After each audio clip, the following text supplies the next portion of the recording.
Sussex gave themselves a wonderful chance of returning to the top of the LV County Championship table as they maintained their firm control over a struggling Somerset side on the second day in Taunton.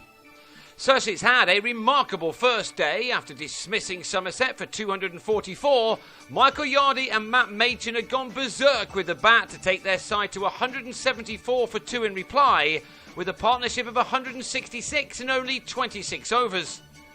Yardy was racing to an exceptional 100. Starting the day on 94, he had a couple of worrying moments before he got there. A fired-up Jamie Overton crashed a short ball into his helmet, and understandably shaken by that, Yardy then turned his next ball to leg gully, only to be dropped. If ever a man deserved a ton, then it was Yardy, and rightly he reached it with a boundary in Overton's next over. I say that because that was his 19th four in an innings thus far lasting only 99 deliveries. With Machan for help, he'd taken this game away from Somerset in a flash in what was a thoroughly entertaining display. Brilliant stuff. On any other day, people would have been eulogising about his partner Machan. By the time that he deposited Alvaro Peterson for a 6, he'd recorded the highest championship score of his career. And he now had his eyes set on a maiden first-class 100. He was helped here as Somerset put down another chance, the third of the innings to date. Machan was on 84 at the time. He was riding his luck at times in what will be his only innings in this match. He'll be replaced by Ed Joyce on day 3 when he returns from Ireland. Yardy, on the other hand, was in sublime form, possibly playing one of the greatest innings of his career. His remarkable boundary count just kept on growing, this being one of 3 in succession off Peter Trigo, as Yardy raced into the 140s at just more than a run a ball. Back to Machan, and this was a moment for the 22-year-old Brighton-born player to remember. He turned Craig Machan off his hip, timing the ball brilliantly as ever to bring up his 13th four and to take him to 3 figures for the first time in his career off 138 balls. He obviously had some fans in the box by our camera too. It was wonderful stuff. He would have loved to have got through to lunch just to settle the excitement down a bit, but 15 minutes before, he lobbed a catch off Machan to Peterson to go for a memorable 103.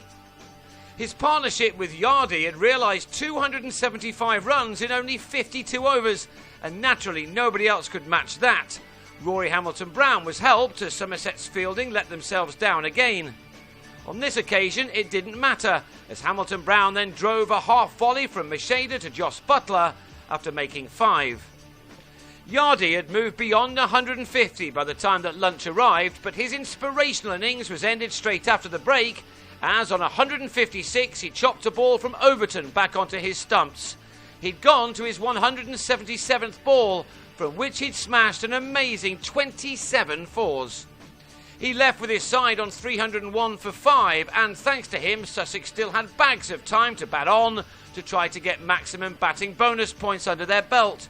Although not all of the runs were now coming off the middle of the bat, from Luke Wright and Ben Brown, it still looked as if they would canter to 400. But to their credit, Somerset now fought back well. On 17, Brown was bowled by Steve Kirby, a man who lets everybody know when he's taken a wicket. Sussex took their lead into 3 figures, helped again by a drop chance, although claiming one off your own bowling is never easy, as Alfonso Thomas will testify. The visitors continued to attack at every opportunity. Chris Jordan didn't make the most of that let-off from top edge to pull off Trigo to Peterson to go for 5. Wright fell in the next over, a thumping drive flashing straight to Buttler as the batsman departed for 25.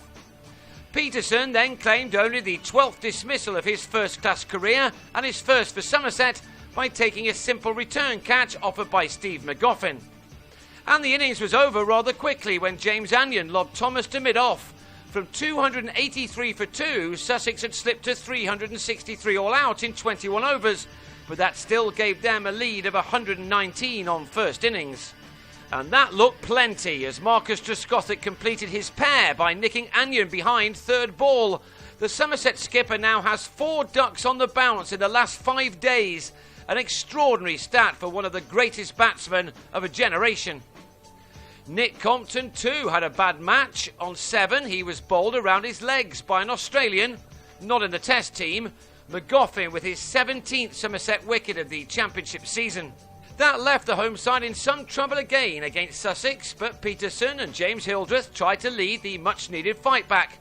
Quite why things haven't clicked for them in the Championship this season is anyone's guess, but they clearly have the talent to ensure that the second half of the summer is not a full-on battle to avoid the drop. At least these two got their side through to tea, eventually taking their partnership to 56. But Somerset were back in bother in the final session as Peterson was turned around by Anion as he edged to Yardy after making 34. And then Machan was brought up the order as his innings would have ended at the end of the day when he's replaced by George Dockrell. It ended sooner than that as he nicked his 8th ball behind. And Somerset was still 1 run behind when Hildreth was the 5th man out, guiding a delivery from McGoffin to Chris Nash after making 49. So the home side now had it all to do to prevent themselves from being thrashed by Sussex for the second time this summer. Their last real hope of turning this game around now lay with Craig Keyswetter and Butler. For a while, both looked comfortable at the crease. They took 17 runs off a Nash over as they picked off their shots well in putting together the best partnership of the innings. However, that was only 64 and not nearly enough. Further disaster struck at the end of another poor day this season at home. On 35, Butler was taken behind by Brown off Jordan. And 5 balls later, Keyswetter was also gone. Anion, a bowler who's been outshone by the brilliance of McGoffin and Jordan this year, with his 4th wicket of the innings as he got one through the batsman who departed for 37. So Somerset go into day 3 on 197 for 7 second time around, and that gives them a lead of only 78 runs. Games have been won from such situations before, but Sussex will feel extremely confident that they will head out of Taunton on Wednesday with their name on top of the Championship table.